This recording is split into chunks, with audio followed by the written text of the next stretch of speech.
Welcome back to the Plus Side of Nashville. We've been talking about the hunger relief organization Feed America First with the founder and executive director Tom Henry and the director of operations Mike Womack.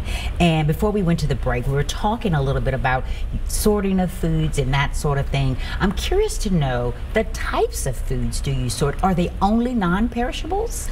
Well, no. In fact, the majority now are perishable foods.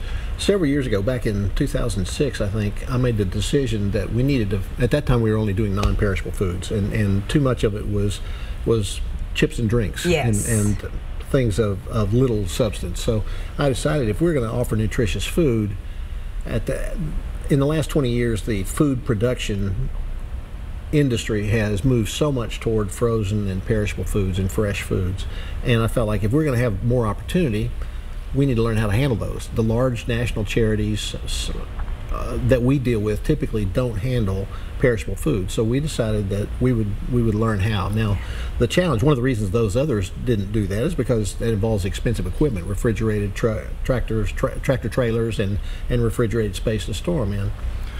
But we solved that. We started getting grant money to buy refrigerated trucks, and we found some trailers, refrigerated trailers that we could keep on site and store food in.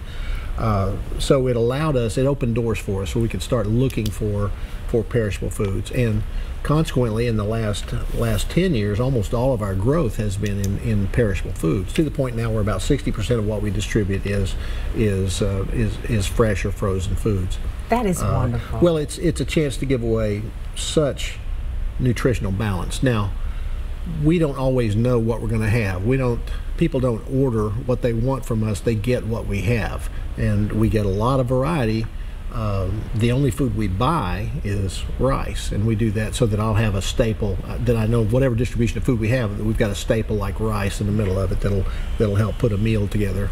But yes, so much, we've had wonderful produce and wonderful dairy products, and wonderful opportunities to get more and more of those products. One of our relationships started at a golf course. Oh.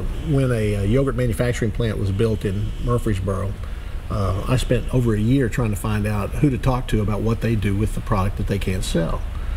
Over a year, I had no success up and down their corporate chain. And then one day, my driver, Stephen, was playing golf at the VA with a friend, and there was a guy playing by himself who turned out to be the guy to make that decision. He decided to play with them, and the next day we went over and started getting yogurt from them, and now we get tractor-trailer loads of yogurt from them on a regular basis, which means that we have some really nutritious things. You really do. It also highlights the value of relationships, that this isn't a business in the traditional sense. I believe that so much of God's blessings come in the form of relationships, and our ability to cultivate the relationships with our suppliers, the more they can trust us, the longer our relationship is, the more generous they've been. And that's one of the reasons why, when we moved into this building, it was our hope to give away 10 million pounds of food. In our first year, we're going to give away 15 million pounds of food, because these relationships keep blossoming. It sounds like it. Well, I know that I was reading that with every $1, how many meals can you supply with $1 donation? 10 to 15 meals for that $1. 10 to 15 meals for $1. Well, we want to talk about other ways people can help you guys. We got to take a break first, though, and we'll be back with more right after this.